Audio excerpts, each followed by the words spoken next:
Hey, welcome to Bikerheadz. I'm Ed and today I'm going to be talking about buying a motorcycle helmet and what you need to know.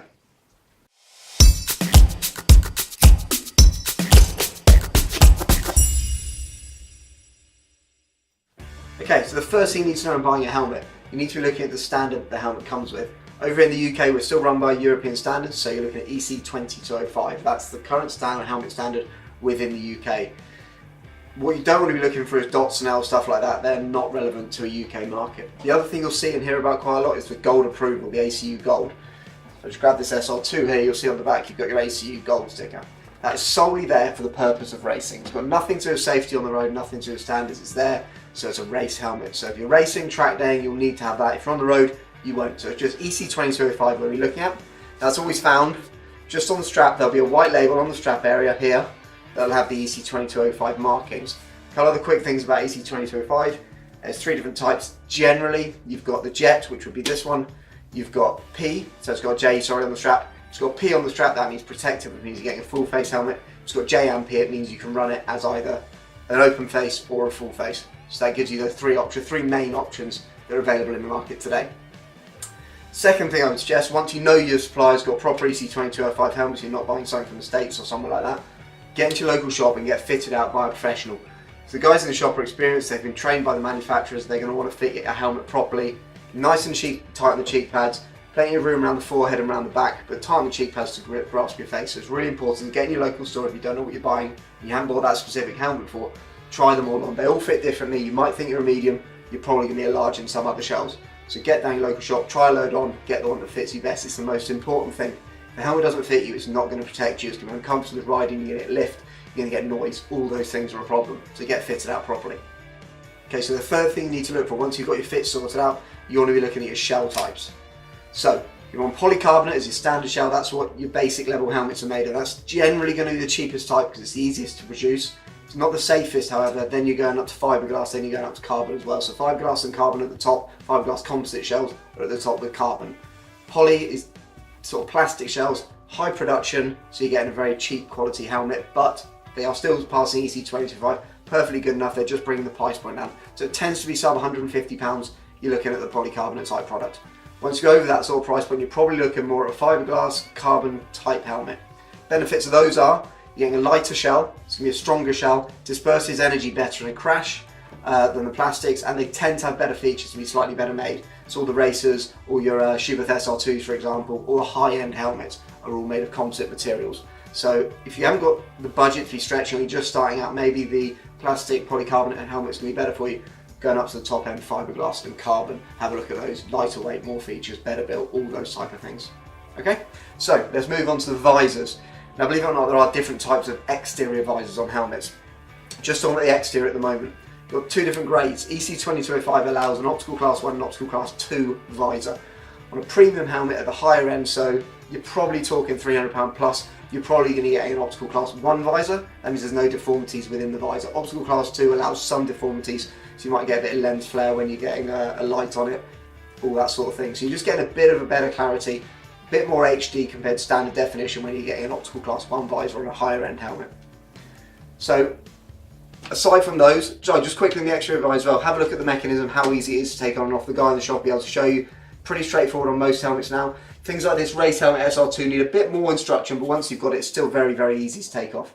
Anything like this is just simple lever, it's just going to pop off straight away. So just have a word with the guys in the shop, what's easiest. Make sure when you do, before you leave the shop, they show you how to take a visor on and off, because some can be quite fiddly. Just get the guy to run through it with you. So it's very important. Okay, you're always going to be going with the clear visor on the front. Because we're in the UK, you're allowed a very, very light smoke. But all helmets will come as standard with a clear visor. Something like this you shouldn't be riding on the road with, it's for track use only, but they are available for track use.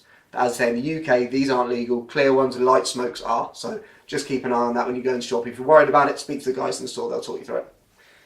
If I open up this visor here, you'll see inside here you've got a sun visor. Now, the laws on sun visor are a bit woolly. If you're buying a quality brand, they're going to be putting a good sun visor in. Someone like Scorpion's going to be using an anti-fog coating on the inside of it. Again, quite important you get an anti-fog on the inside of your sun visor.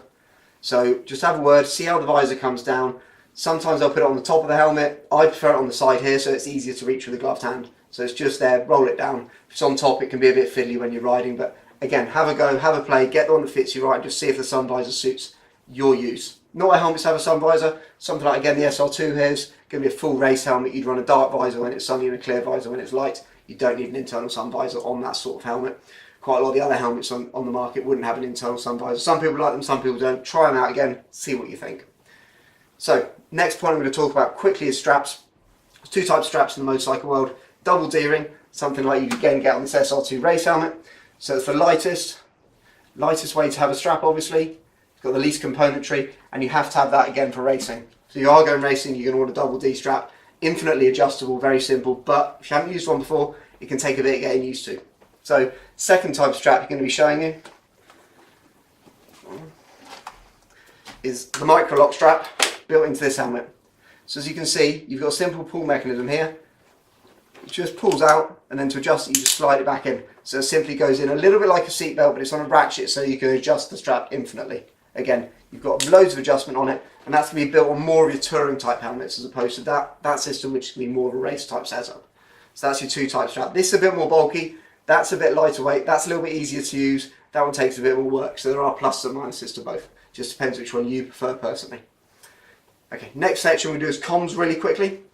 Most helmets will have a cutout for the comms inside the helmet padding, so you'll be able to put your speakers inside. Again, go down to the local store, they'll show you where those cutouts are, they might even fit your comms for you.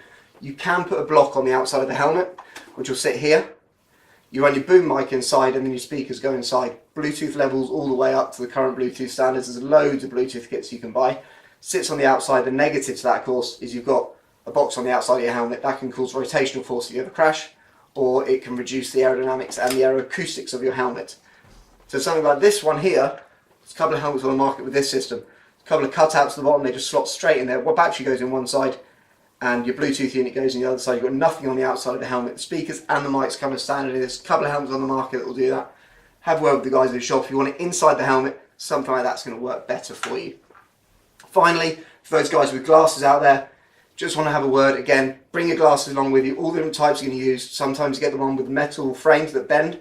They're quite hard to get on. Or if you've got thick arms on it, they're quite hard to slot in. So make sure you bring all the glasses you might wear with the helmet with you. Then you can try them on in store, make sure it fits. Keep the helmet on your head with those glasses for about 10 minutes. Even if you don't have glasses, keep it on for that 10 minutes. Make sure there's no pressure points sitting around the helmet. Check with the guys in store, make sure you know what you're buying, what the warranty is, what the features are, what the benefits are, and make sure it fits properly. So basically that's your helmet guide, all the features you need to know. Get down your local store, try them on. Okay, just a quick thing on visors. Fogging up's a big issue, always was in the 80s, 90s when I first started riding. Since then it's developed a fair bit. You've got pin lock systems now and anti-fog coatings. Now, the anti-fog coatings are okay, they do get absorbed, they absorb water quickly and they will start to fog up much more quickly, and they're quite delicate. I always recommend a pin lock if you don't want your visor to fog up, but there are different types of pin lock as well. You can go up, depending on how much moisture it absorbs before it starts fogging up. You go up to a 120, that's your top range pin lock. You're going to get in something like a Schuberth. You're going to get a pin lock 120 built into the C4. If you buy a cheaper helmet, say a polycarbonate one, you're probably going to get a pin lock 30 or even a 70. So just make sure you ask the guys in store which one you're getting when you buy your pin lock. As I would always go for an insert over a coating because it's just a bit easier to maintain and works a lot better. I've been Ed at Bikerheadz.com. See you next time.